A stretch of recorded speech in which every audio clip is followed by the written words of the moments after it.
And President Biden is getting defensive after being pressed on record inflation rates and the state of the economy. In his first press interview in months, Biden tells the AP the notion that his massive COVID spending bill is to blame is, quote, bizarre.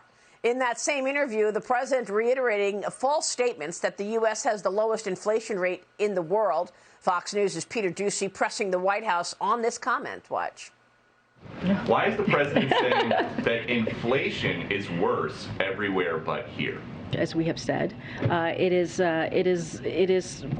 is caused by clearly the pandemic, this once-in-a-generation pandemic that we are coming out of, and also most recently the war that Putin started in Ukraine that has caused inflation. Look globally, though, he says that inflation is worse everywhere but here. That's not true. The U.S. has worse inflation than Germany, France, Japan, Canada, India, Italy, Saudi Arabia.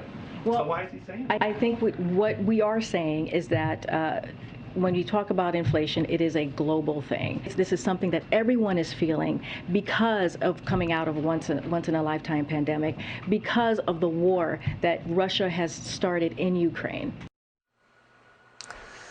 Joining the conversation all morning long this morning is Fox Business's Dagen McDowell and Fox News contributor Liz Peek. Ladies, it is wonderful to see you both this morning. Dagen, this is not hard to check.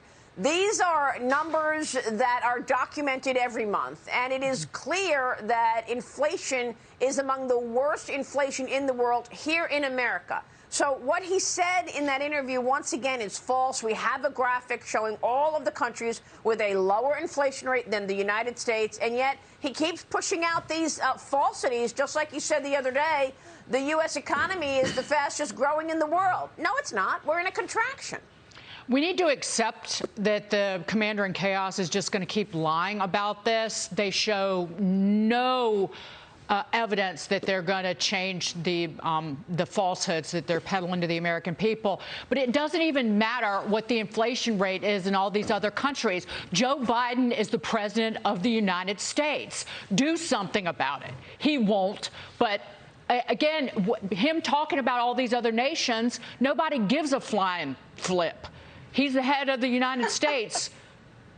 Cut the spending, make it better. He won't.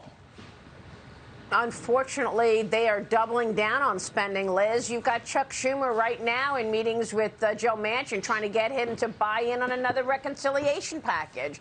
And you wrote so eloquently just the other day, it's not just Joe Biden, it's an entire cabinet that seems to be inept. Yeah.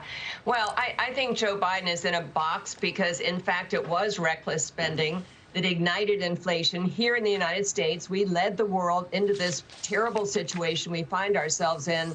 And Joe Biden's only recourse, his only resolution or proposal to fix it is more spending. So they can't admit the initial problem. They can't admit that the American Rescue Plan of $2 trillion was too much on an already growing, fast-growing economy.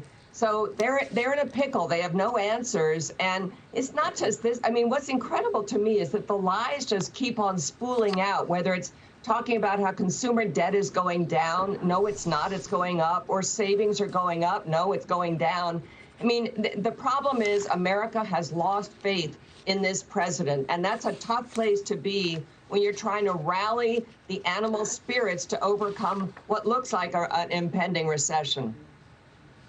Yeah, I think he would get support if he was honest and he had a plan to fix it. People would say, okay, he recognizes the issue, he's got a plan to fix it, and yet he doesn't have a plan, keeps doubling down on this notion of spending is not to blame, and people understand that's just not true.